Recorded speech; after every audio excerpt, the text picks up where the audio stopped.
সম্প্রতি বজ্রপাতে বিভিন্ন স্থানে বেশ কিছু মানুষ মারা গেছেন। বজ্রপাতে মৃত্যুকে অনেকেই অশুভ মনে করেন। সত্যি এটা অশুভ কিনা?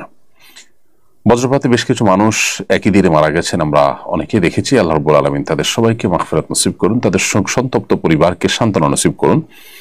বজ্রপাতে কেউ মৃত্যুবরণ করলে সেটা অপয়া মৃত্যু, সেটা খারাপ মৃত্যু বা অশুভ মৃত্যু এরকমটি মনে করবার কোনো কারণ নেই। এটি বেশিরভাগ ক্ষেত্রেই আমাদের কুসংস্কারচ্ছন্ন বিশ্বাস থেকেই আমরা বলে থাকি। মূলত আকস্মিক মৃত্যু, যে কোনো আকস্মিক মৃত্যু বা হঠাৎ মৃত্যু, এটাকে আমরা অনেকে খারাপ মনে করি। হঠাৎ মৃত্যু বা আকস্মিক মৃত্যু এটা ভালো বা খারাপ কোনোটি এক কথায় বলা যায় না। আসলে এটি নির্ভর করে ব্যক্তির উপরে। ব্যক্তি যদি ভালো হন, নেককার হন, তাহলে তার জন্য এই মৃত্যুটা ভালো।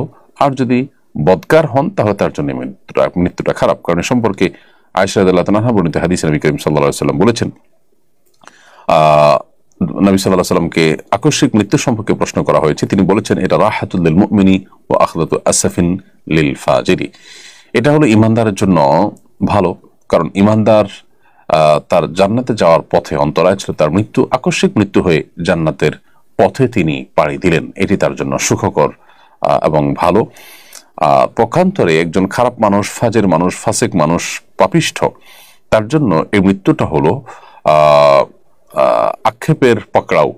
অর্থাৎ হঠাৎ করে তাকে দুনিয়াতে যেটুকু সে ভোগ করছিল সেটুকু তাকে সরিয়ে দেওয়া হলো এবং তার বদামলের কারণে, জাহান্নামী হওয়ার কারণে মৃত্যুর পরপরই সে জাহান্নামের শাস্তির মুখোমুখি হলো। এজন্য তার জন্য এটি খারাপ। অথবা আকস্মিক মৃত্যু, বজ্রপাতে মৃত্যু হোক বা অন্য কোনো ভাবে হোক, এটি ভালো বা খারাপ এক কথায় বলা যায় না।